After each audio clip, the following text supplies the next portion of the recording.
So Dr. Amritha, can you please explain a little bit about your background? Yeah, since 10 years I'm practicing, more than 10 years I feel. And since 3 years we are here in Sharda Ayurveda Hospital, 100-bedded hospital, and it's a dream of the management to give a pure Ayurveda treatment to everybody whoever comes here. So by God's grace we have nearly 60 to 100 OP patients, and many therapies will be going on, and almost all Panchakarma treatment we do, and a lot of people have been benefited. So students also are planning for Ayurveda college recently, and will be coming up with a college maybe this year. And it's very good that she came as a student. She is Deepa, who is a practitioner in Ayurveda there in US. And I think she has been benefited by coming over here. Let her tell her experience over here. Yeah, I'm first of all very happy and privileged to sit with two elites from Ayurveda. Dr. Herbert, everybody in the US at least, I'm pretty sure other countries too, when we go on Google and search for any Ayurveda question, we have his site, the first that shows up at least for my search engine, that's how it works. And his resource was very helpful for me to pass my exams and all. And after coming here, Amritha ma'am, she's pretty hands-on, and I was always impressed on how she comes up and how she diagnoses the patients and the prognosis she gives. So I've learned very well, quite a bit, and I'm just happy to be here. Yeah, I'm good. And I learned that you people also take up pregnancy care and even child Yes. And there were pregnancy care, typical Ayurveda pregnancy care, and even the deliveries we take up, and even after delivery also we give Ayurveda postnatal care too. In this short span of a couple of years that the hospital is existing, how many deliveries?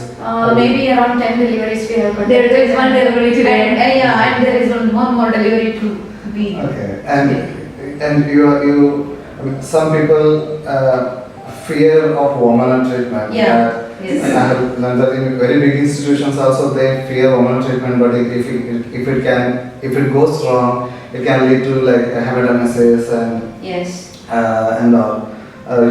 Yeah, we have done a lot of hormonal treatment. Maybe in these 3 years we might have done more than 50 hormonal treatments, and it's a very common treatment that we have conducted here.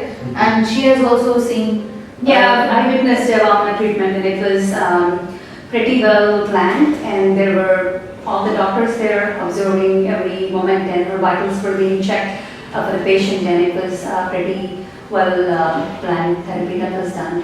And one thing I like about this whole facility is that there are various levels, like general ward all the way to deluxe, and everybody's treatment is same, and there is no disparity in that. Yeah, we just want to keep that up, because there should not be any difference between the patients who stay in deluxe room or in the general ward. Everybody should be treated in a proper way. That is what we feel, that Ayurveda will reach to each and every person. The motto of the management is to reach Ayurveda to the each and every person, irrespective of their economical standards. So even if he is rich enough, he can come to deluxe room. If he is not at all rich enough and he is very poor, then also he should not be devoid of Ayurveda medicine. He should get that. That is what the management dreams of, and we are here to fulfill that. Very nice. And one of the interesting facts that I learned here is you people also conduct medical camps. Yes. Not only it brings a good amount of patients to the hospital, they are also benefited, and also I think going forward it will benefit the trainees a lot, because they will have a variety of patients to see. Yes, and because of that medical camps and all, we have got a lot of inpatients too, because people won't be knowing that Ayurveda has these many varieties of diseases can be treated by Ayurveda. So usually people think that only knee joint pain and paralysis are the two diseases which can be treated. But here we have varieties of doctors, like for ENT we have doctor, for piles we have doctor, for kids we have a different doctor. So there are many specialities where we treat different varieties of diseases. So each and every disease, what we call Ashtanga of Ayurveda, has been adopted here, and we are following it to the best of our knowledge. And one of the interesting things that I saw here is you people are also adapting these modern techniques. For example, cupping therapy. Yeah. It's not exactly told in Ayurveda, but still it is becoming very famous. Yeah. Even in the last Olympics also, And that Michael Flip did it. Michael Phelps was having that, and it was legalized. So many athletes were undergoing cup therapy just before their. Yeah, this is a part of Ayurveda only because Alabhu has been mentioned as a part of Rakta Mokshana. Alabhu Karma was also the similar one. Just the theory is to produce some vacuum and then just suck the blood. That time it was the horns of animals that were being used. Nowadays, since we can't use that, we have just modernized the things and we are doing cupping here. And question to Practitioner Deepa, what Ayurveda means to you? To me personally, Ayurveda means a lot because I personally do not take any Western medication and I don't give it to my kids either. That's how, when I have a lot of passion to learn the subject, and slowly I entered to get into introduction of Ayurveda, and soon it became like a year course and a year course, and it took me about 3.5 years to complete the whole study. So the more I'm learning it, the more I enjoy it. And after coming here and looking, I'm so impressed that so many patients come here and there are a variety of diseases that they're able to treat here. I think it's getting globally recognized as well, pretty well, and also people are able to accept it as an alternate medicine. And I'm just hoping that it's going to be legalized pretty soon in the US. So there is no restriction against practicing it, but there is some boards called NAMA and APNA in the United States that are working towards getting it into the mainstream of medical practice. And I'm just looking forward to getting it done pretty soon so we can be the pioneers in Ayurveda there. And what Ayurveda means to Dr. Amritha? For me, it's like since my father was an Ayurveda doctor, he is an Ayurveda doctor, and I love to be in this field. And it has given a lot of things to me because since from the beginning, it's not that I didn't get any seat in somewhere else, that's why I came to Ayurveda. No, it was my choice, it is my choice, and I think it will be my choice forever. We don't have like a 5.5 year training like the BA students have to go through here. But I think they're coming just for love and passion. But looking at me and all, what do you give your honest feedback on Ayurveda? What I felt is like with the 2.5 or 3 years of course, you people have learned a lot of things. All the basic things has been taught, and maybe because of his online classes, you have a lot of knowledge regarding Ayurveda. What I just wanted to tell you about this one is the feedback is. The theory is a bit different than the practical thing. Yes. So whatever theoretically is told cannot be exactly adopted in practice. So practice is a little different, and I think that fine tuning will be done once you start practicing. Yeah. And I do not differentiate any student, whether kind of your BMS or foreign students. Because for learning Ayurveda, there is no boundary as such. And in yesterday centuries, when students were taken for Ayurveda studies or students were coming, there were no specific criteria that were followed.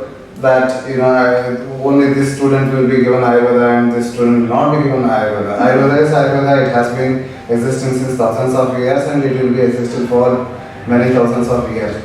So one who is really interested in Ayurveda, one who can live family for a couple of weeks away and come here, despite having kids and all, can come here and show really interest. I think there should be such a person is as high as any eager Ayurveda student or rank holder Ayurveda student as well. So it's just a matter of interest. Yes. And also for especially I have students from Australia and Europe and also USA. Only one thing that I would tell them as a tip is that be always learning and do not take everything very easily, and also have a touch of modern knowledge also. For example, a patient's fever comes with abdominal pain and vomiting. It could be appendicitis.